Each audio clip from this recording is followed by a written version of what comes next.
जय हिंद विद्यार्थियों, क्या हाल चाल? सब बढ़िया? चलते हैं बेहतरीन से टॉपिक के साथ। आज आपको मैं बता दूं, जैन धर्म कहीं ना कहीं समाप्ति की ओर है। आज जैन धर्म का समापन हो जाएगा और कल हम बौद्ध धर्म के बारे में महत्वपूर्ण जानकारियां आपको देने का कार्य करेंगे। उससे पहले आपको चंद पंक्तियां मैं आपके सामने पेश करना चाहूंगा। ध्यान रखिए, बहुत सारे विद्यार्थी ऐसे हैं कि वह फल पर चिंता करते हैं। देखो भैया जी, आपको कर्म पर फोकस करना है और फल की चिंता नहीं करना है, क्योंकि कर्म तुम्हारा कल होगा और कर्म अगर सच्चाई है तो कर्म कहाँ निष्फल होगा। हर एक संकट का हल होगा, आज नहीं तो कल होगा। क्योंकि लोहा जितना तपता है उतनी ही ताकत भरता है। सोने को जितनी आग लगे वो उतना पिखर निखरता है। हीरे को जितनी धार लगे वो उतना खूब चमकता है। मिट्टी का बर्तन पकता है तब धुन पर खूब खनकता है। और हम आदम के बेटे हैं, क्यों सोचें राह सरल होगा। वक्त आएगा, संघर्ष वक्त लगेगा, पर संघर्ष जरूर सफल होगा। हर एक संकट का हल होगा, आज नहीं तो कल होगा। चंद पंक्तियों के साथ प्रारंभ करना चाहूंगा आज की बेहतरीन सी क्लास, जो कि कहीं ना कहीं जैन धर्म के समापन की ओर होंगे। और कल से हम बात करेंगे बौद्ध धर्म, आखिर बौद्ध धर्म किस प्रकार विकसित हुआ और सभी चीजों के बारे में वार्ता करेंगे। आज की वीडियो में हम बात करेंगे कि जैन धर्म क्या कारण रहे जिसके कारण जैन धर्म का विनाश हो गया। प्रमुख कारणों के बारे में जानेंगे और कौन से तीर्थंकरों के क्या चिन्ह रहे। यहाँ से बहुत ज्यादा क्वेश्चन आपको देखने को मिलते हैं, जो कि मैं आपको बेहतरीन तरीके से यहाँ पर आपको समझाने का कार्य करूंगा। इससे पहले आपको बता दें, जिन विद्यार्थियों ने पिछली वीडियो नहीं देखी है, जाइए प्लेलिस्ट में पूरी वीडियो डली हुई है। इन सारी वीडियो को आप देख लीजिए, जिससे कि आपके जीवन में कष्ट उत्पन्न ना हो। क्योंकि बहुत महत्वपूर्ण चीजों का संग्रह आपको राम सेतु बैच के माध्यम से मैं फ्यूचर अकेडमी के प्लेटफॉर्म से मैं आपको देने का कार्य कर रहा हूं, जो कि आपके जीवन के लिए तथा आपके एग्जाम के लिए अति महत्वपूर्ण होने का कार्य करता है। इससे पहले मैं क्लास स्टार्ट करूं, इससे पहले मैं आपसे यह बात जानना चाहता हूं कि आप डेली रिवीजन तथा वीकली रिवीजन पर फोकस कर रहे हैं कि नहीं। देखो विद्यार्थियों, वह बहुत जरूरी है, क्योंकि आप जब तक डेली रिवीजन तथा वीकली रिवीजन पर फोकस नहीं करेंगे तो फिर भैया सिलेक्शन फिर मुश्किल हो जाएगा। क्योंकि मेरा मानना है, क्योंकि पढ़ने से ज़्यादा फोकस नई चीज़ें पढ़ने से ज़्यादा फोकस हमें पुरानी चीज़ों पर करना चाहिए, क्योंकि जो पुरानी चीज़ नहीं भूले। क्योंकि विद्यार्थी आगे का तो पढ़ लेते हैं, परंतु पीछे का सारा मैटर उनका भूल हो जाता है। और मैं यह नहीं चाहता हूं कि मेरे विद्यार्थियों के साथ ऐसा हो, क्योंकि मेरा मानना है कि मुझे 2023 के अंतिम दिसंबर तक मेरे इस फ्यूचर एकेडमी से बहुत सारे विद्यार्थियों का सिलेक्शन होना चाहिए। चलेंगे टॉपिक पर, आखिर आज का टॉपिक क्या कहता है और किस प्रकार महत्वपूर्ण है। आगे बढ़ते हैं, बात करेंगे आज के टॉपिक की। क्योंकि आज समापन है जैन धर्म का, तो कहीं ना कहीं थोड़ी सी वीडियो छोटी हो सकती है। देखो जैन धर्म की बात करें तो देखो यहाँ पर क्या कारण रहे। पहला कारण था कहीं ना कहीं कठिन भाषा हुआ करती थी। दूसरा कारण था कठोर नियम थे इन लोगों के।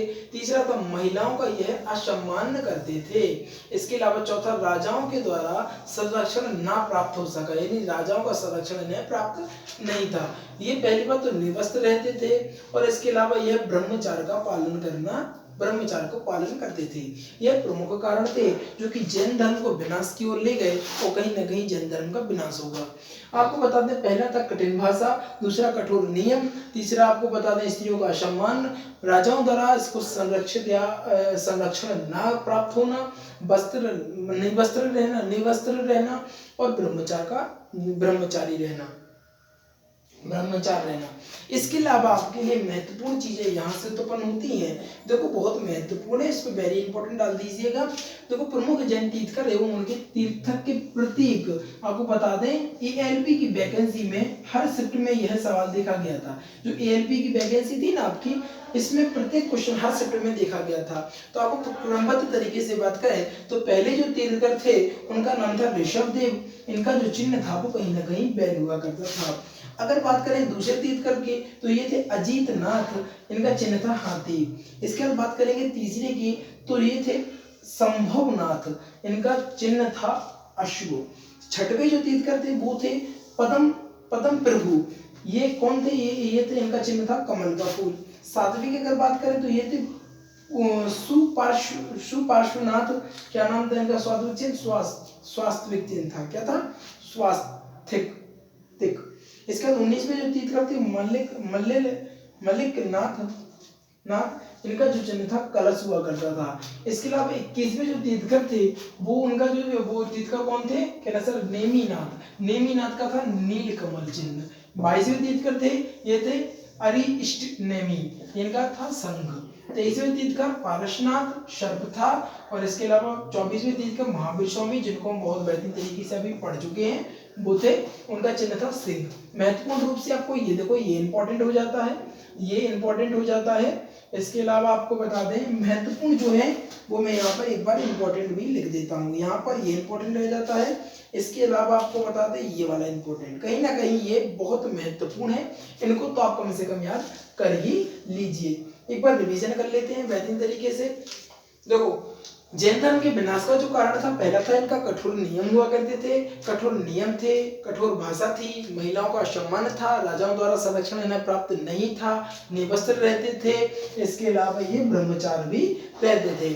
इसके अलावा प्रमुख तीर्थंकरों के प्रतीक चिन्ह की बात करें तो ऋषभ देव का था बैल, अजीतनाथ का था हाथी, संभवनाथ का था अश्व, पद्म प्रभु का था कमल, सुपार्श्वनाथ का था स्वास्तिक, मल्लिकनाथ का था कलश, नेमिनाथ का था नीलकमल, अरिष्ट नेमि का था शंख, पारसनाथ का सर्प और महावीर स्वामी का सिंह।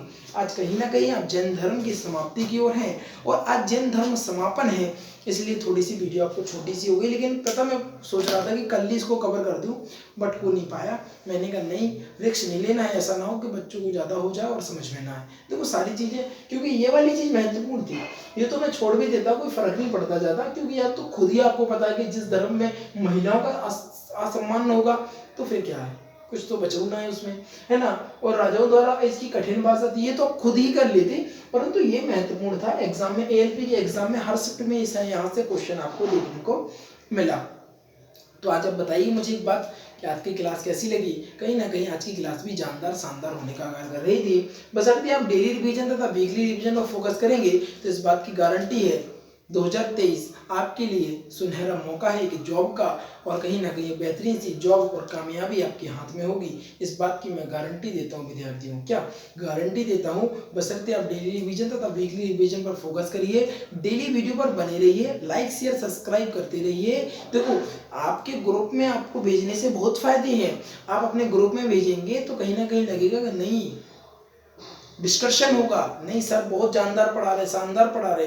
देखो विद्यार्थियों, आपको मैं बताना चाहता हूं कि YouTube के माध्यम से मैं आपको बिल्कुल फ्री कंटेंट देने का कार्य कर रहा हूं, और ये जो कंटेंट है आपको YouTube में कहीं पर भी कुछ भी नहीं मिलेगा। क्या YouTube पर आपको कहीं भी थोड़ा सा भी देखने को नहीं मिलेगा, और मैं आपको बिल्कुल पूरा आपको क्या फ्री देने का कार्य कर रहा हूँ, क्योंकि मैंने वो समय देखा है, एक क्या बताया जाए, जब भी बात होती है उस पल की जो समय मैंने व्यतीत किया है, तो कहते हैं ना लब कुछ ना कहें तो अच्छा है, और ये चुप ही रहें तो अच्छा है, ठीक है ना।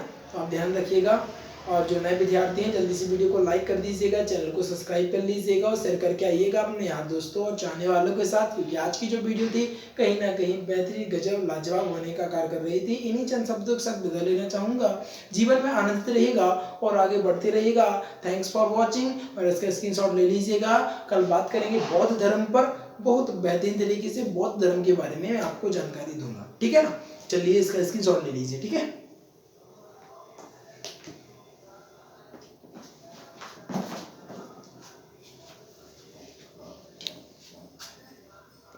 स्क्रीनशॉट इसका जल्दी से कवर करो।